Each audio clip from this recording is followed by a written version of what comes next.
আজ 6 ফেব্রুয়ারি 2026। ঠিক আজকের দিনে 1893 সালে লোকচক্ষুর আড়ালে, ইতিহাসের আড়ালে এক ঘটনা ঘটে গিয়েছিল, যার পরবর্তী পরিণাম ফল আজকের এই স্বাধীন ভারত। 1893 সাল 6 ফেব্রুয়ারি শ্রী অরবিন্দ ফিরে এলেন তার বিদেশের সমস্ত শিক্ষা সমাপ্ত করে। এক উজ্জ্বল বিরল প্রতিভার স্বাক্ষর বহন করে ভারতবর্ষের মাটিতে আজকে এই দিনে তিনি পা রেখেছিলেন। অদ্ভুত তার এক অনুভূতি, যে তিনি অনুভব করেছিলেন যে একটা ভয়ানক, একটা ঘোর কৃষ্ণবর্ণ একটা চাপের মতো তার মাথার উপরে যেন চেপে বসে আছে। অনেক দিন ধরেই তিনি অনুভব করছিলেন। কিন্তু ঠিক যেদিন আজকে অ্যাপোলো বন্দরে ভারত মাতার কোলে তিনি ফিরে এলেন, ভারত ভূমিতে যে মুহূর্তে তিনি পা রাখলেন, তার নিজের অভিজ্ঞতায় তিনি বলছেন, সেই যে বিশাল চাপটি মুহূর্তের মধ্যে তা সরে গেল।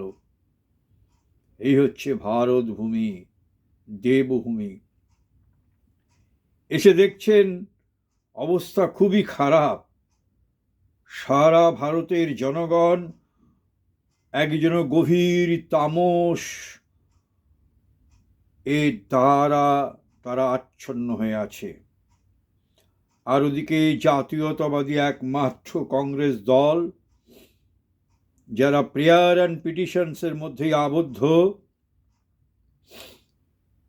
তারাও জাতিকে কোনো স্বপ্ন দেখাতে পারছে না। তাদের তখনকার পর্যন্ত party line prayers and petition, অর্থাৎ ব্রিটিশ যাবে না, ব্রিটিশ থাকবে, তাদের থেকেই চেয়ে চিনতে নিয়ে যতটুকু সুবিধা আদায় করা যায়, যতটুকু অটোনমি। শ্রী অরবিন্দ 21 বছর বয়স, ভারতবর্ষের শিক্ষা সংস্কৃতি, তার নিজের মাতৃভাষাটাও জানেন না, প্রায় জানেনই না। তিনি এসে দেখলেন একই অবস্থা। ইতিপূর্বে বলে রাখা ভালো, তার বাবা চেয়েছিলেন ডক্টর কৃষ্ণধন ঘোষ, যিনি গরিবের ভগবান, যে তার ছেলে আইসিএস হোক, আমলা হোক, এবং ফিরে এসে তিনি এই ব্রিটিশ সাম্রাজ্যের অন্যতম এক ভূমিকা পালন করুন আমলা হিসাবে। কিন্তু তার বাবার অচিরেই সে ভুল ভেঙেছিল। যখন দেখছেন ব্রিটিশ অকথ্য অত্যাচার করছে ভারতবাসীর উপর, তখন তার মোহভঙ্গ হয়। তারপর থেকেই তিনি ব্রিটিশের বিরুদ্ধে তার মনোভাব গড়ে ওঠে। শ্রী অরবিন্দ সেই সময় থেকেই বিলেতে তিনি লোটাস অ্যান্ড ড্যাগার্স নামে একটি সমিতিতে তিনি অন্যতম ভূমিকা পালন করেন। তিনি সেখানে যোগ দেন। তখন থেকেই তিনি সিদ্ধান্ত নিয়েছিলেন, তিনি ফিরে এসে বাবার সেই স্বপ্নের, যে তাকে নিয়ে যে স্বপ্ন, সেটা তিনি সফল করবেন না।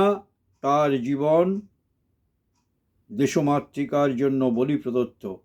তিনি পরবর্তীকালে আইসিএস পরীক্ষায়, ঘোড়ায় চড়ার পরীক্ষায় যখন তার ডাক পড়ল, তিনি ইচ্ছাকৃতভাবে অনুপস্থিত থাকলেন।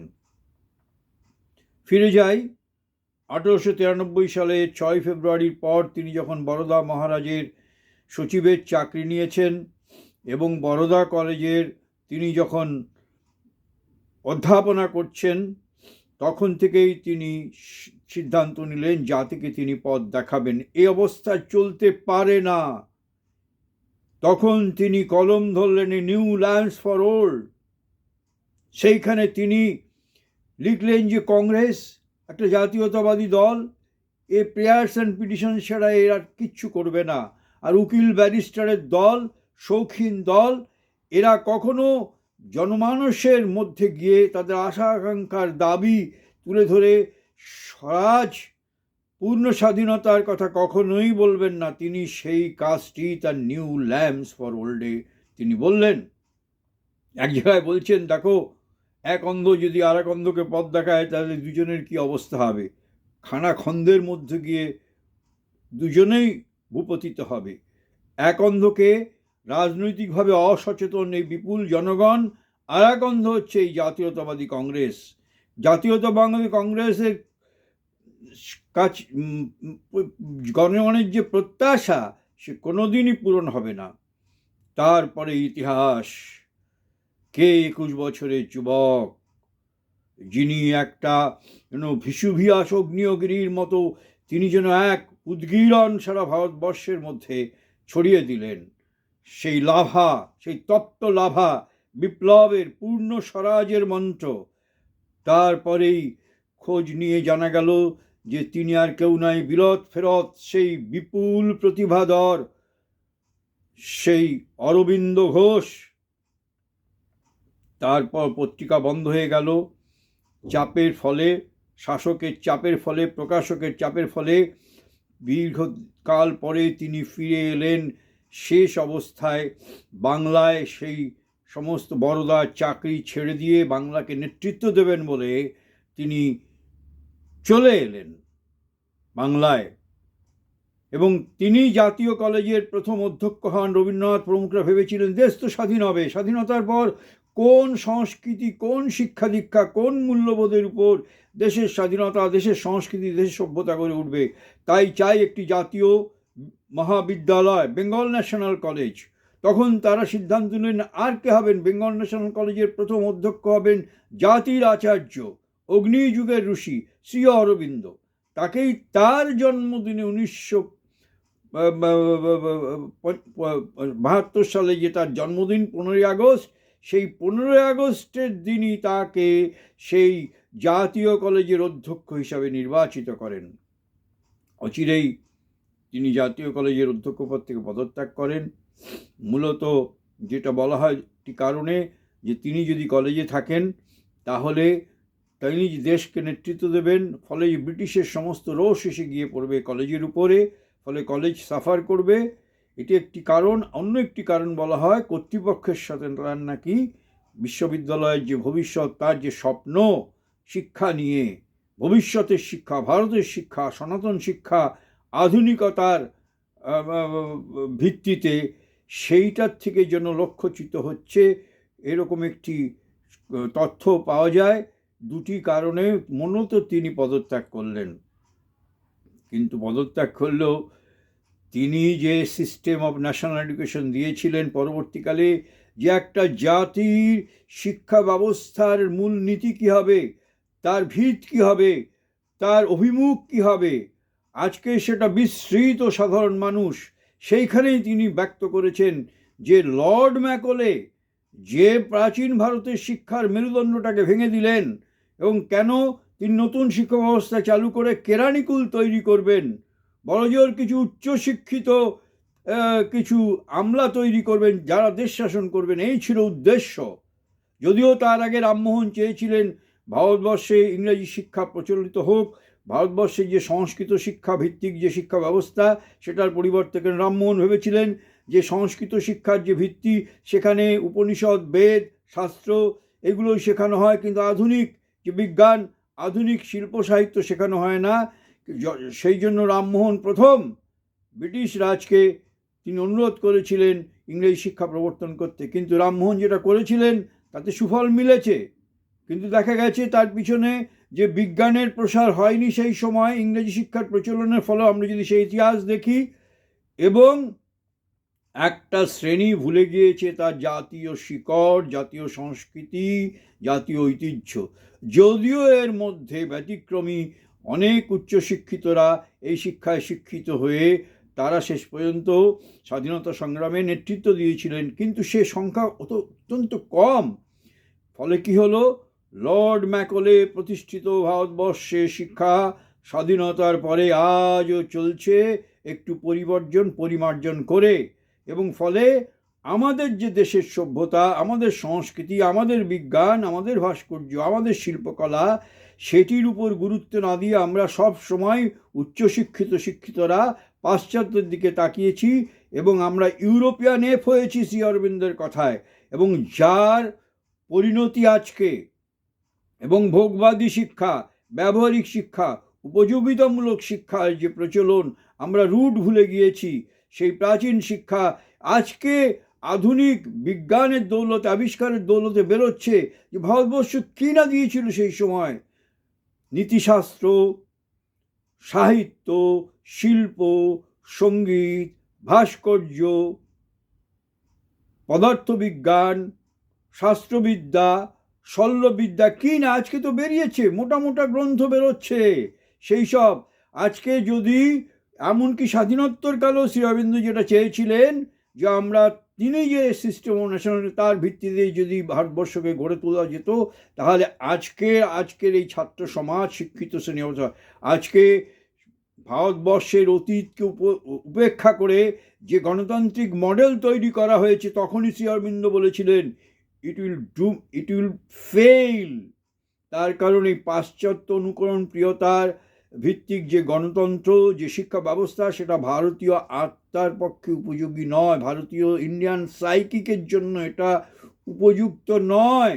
এবং তার প্রমাণ শিক্ষিত সমাজ, দেশপ্রেম নেই, দেশত্ববোধ নেই, জাতীয়তাবোধ নেই, কর্তব্যবোধ নেই, ভোগবাদী সমাজের দিকে তারা ঝুঁকে পড়েছে। এবং শিক্ষিত সমাজের মধ্যে কি নৈতিক অধঃপতন একটা বিরাট সংখ্যক মানুষ। তার কারণ কি? শিক্ষা ব্যবস্থা তাকে বলেছে বাস্তবত তুমি ডিগ্রি অর্জন করো, তুমি ভালো চাকরি পাও, তুমি সুখী গৃহকোণ তৈরি করো, এই হচ্ছে। সেখানে দেশ নেই, সমাজ নেই, দায়িত্ববোধ নেই। অথচ পাশে জাপানকে দেখুন, কেন জাপানের ভিত্তিটাই হচ্ছে সেই সামুরাইয়ের সভ্যতা, সংস্কৃতি ভিত্তিক সামুরাই। সেই জন্য শ্রী অরবিন্দ একটি বিখ্যাত আর্টিকেল লিখেছিলেন, বুর্জুয়া অ্যান্ড দ্য সামুরাই। তিনি দেখিয়েছেন যে ভারতবর্ষের মধ্যবিত্ত শিক্ষিত সমাজ, তারা আসলে বুর্জুয়া। তারা অনেক আদর্শের কথা বলে, কিন্তু তারা কাজে কিছু করে না। তারা বলে ক্ষুদিরাম ভালো, কিন্তু নিজের বাড়ির ছেলেকেও ক্ষুদিরাম হবে না, কেউ দেশের জন্য। আজকের দিনে দাঁড়িয়ে শ্রী অরবিন্দের যে অবদান, তিনি না থাকলে ভারতবর্ষের পূর্ণ স্বরাজের মন্ত্র কে শোনাতো, কে দেখাতো, কে নেতৃত্ব দিত? তারই তো ভাবশিষ্যরা, সেই রাসবিহারী বসু, সেই নেতাজি সুভাষচন্দ্র বোস, সেই মাস্টারদা সূর্য সেন, সেই ক্ষুদিরাম, সেই প্রফুল্ল চাকি, সেই বাঘা যতীন। পড়ে দেখুন ইতিহাস। নেতাজি বলছেন যে আমার জীবনের যে রাজনৈতিক দর্শন, সেটা শ্রী অরবিন্দের কাছ থেকে পাওয়া। তিনি আইসিএস পরীক্ষায় তিনি ইচ্ছাকৃতভাবে পাশ করলেন না, তার একমাত্র অনুপ্রেরণা অরবিন্দ ঘোষ। শেষের জীবনে বলেছিলেন, Sri Aurobindo to me is my spiritual guru. Spiritual guru কথাটা বলেছেন। সুতরাং তার ব্যক্তিগত জীবন নিয়ে, ব্যক্তিগত জীবনে যে আধ্যাত্মিক প্রভাব, সেটা উপেক্ষিত, সেটা আলোচিত হয় না।